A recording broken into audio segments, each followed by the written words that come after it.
हमारे घरों में आधी समस्या तो इसी बात की रहती है कि यार सुनता ही नहीं है मेरी ये, कितना बार समझा लिया सुनता ही नहीं है। यानी कि समस्या सुनने की है, बोलने की नहीं। हम अपने परिवार वालों को थोड़ा सा सुन लें और इतना सुने कि वो पूरे खाली हो जाएं। जब वो खाली हो जाएं तब तक सुने, क्योंकि आदमी कितनी देर बोल सकता है? आधा घंटा, एक घंटा, 2 घंटा। वो रोज ही रोज थोड़ी बोलेगा। तो हमें थोड़ा सा उनको सुन लेना चाहिए। तब हम बातों को सुनते हैं तो वो अंदर से खाली हो जाते हैं, और जो सुन रहा है वो उसका बेस्ट फ्रेंड बन जाता है। क्योंकि हर आदमी कहना चाहता है, सुनना कोई नहीं चाहता, सुनाना चाहता है। ऐसे में आप उनके साथ अपना रिश्ता मजबूत करते हैं और सामने वाले को लगता है कि यार ये मुझे समझता है, मुझे समझता है, ये मेरा अपना है। आप जब भी नोटिस करें, जब भी आपको मौका मिले, जब भी आप ये नोट करें, तो एक बात ज़रूर नोट करें कि आप जब लोगों को सुनते हैं तो वो आपको चाहने लग जाते हैं, मन की बात बताने लगते हैं। क्योंकि उस उनको ऐसा आदमी चाहिए जो आपकी बातें सुन सके और आप पर विश्वास भली बात ही होने लगता है। ये नेचुरल है, नेचुरल है। आप उनको सुने। जब ये बात, आप चाहे ऑफिस में हों, चाहे अपने व्यवसाय में हों या अपने घर परिवार में हों, आप जितना ज़्यादा आप लिसनर बनेंगे, यानी कि सुनने वाले बनेंगे, उतने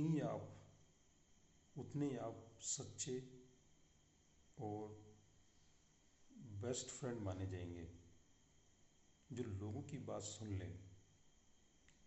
कम से कम बोलना है, ज़्यादा से ज़्यादा उनकी सुनना है। और जो ज़्यादा से ज़्यादा सुनता है उनमें एक खास बात होती है, क्योंकि वो बोलने में अपनी एनर्जी वेस्ट करते हैं।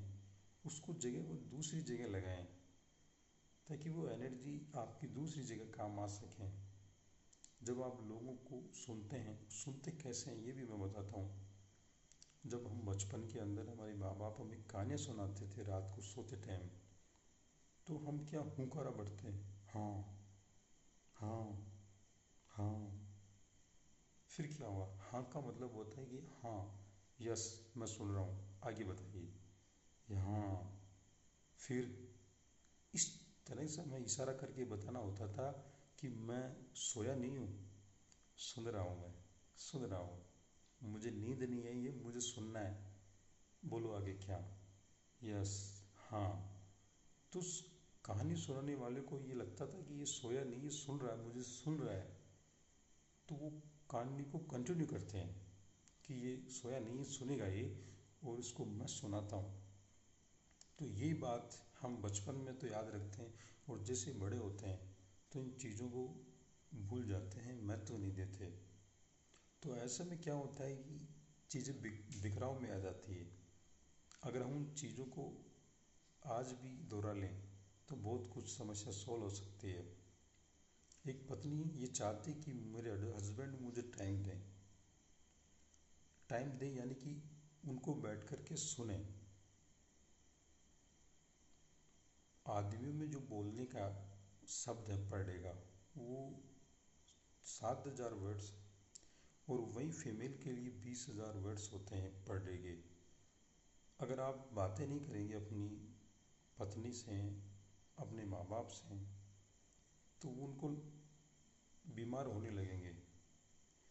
ऐसे में आप, अगर आपको सुनने की क्षमता है और रिश्तों को मजबूत करना चाहते हैं, तो आप अपने घर वालों को, खासकर फीमेल से ज़्यादा से ज़्यादा बात करें। अगर आप बात नहीं करेंगे तो कोई और करेगा, तो ये समस्या पैदा कर देगा। एक लेडीज़ के लिए कई बार ऐसा आता है कि उनके हस्बैंड टाइम नहीं देते, बिजी रहते हैं। तो ऐसे में उस औरत को ऐसा नहीं कि वो अपने पति को चाहती नहीं है, वो उसके लिए लॉयल भी है, पर उसे बातें करनी है, क्योंकि प्रकृति ने उसको ऐसा ही बनाया है। वो 20,000 वर्ड्स बोलेगी, आप उनसे बात नहीं करेगी, किसी और से कहेगी। बात करना ज़रूरी है, क्योंकि उसके नेचर में ऐसा है। तो आपको क्षमता ही दी है।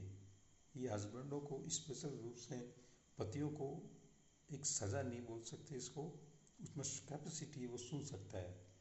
और वो जितनी बातें सुनेगा वो उसी की फेवर में रहेगी।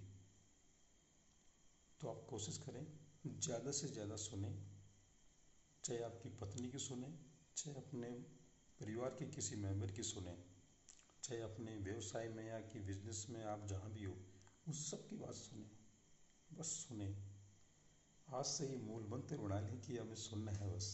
और जब कम से कम बोलना है और ज़्यादा से ज़्यादा सुनना है, आप ऐसा करेंगे तो यकीन मानिए कि आप बहुत अच्छे और बहुत ही सच्चे लगने लगेंगे।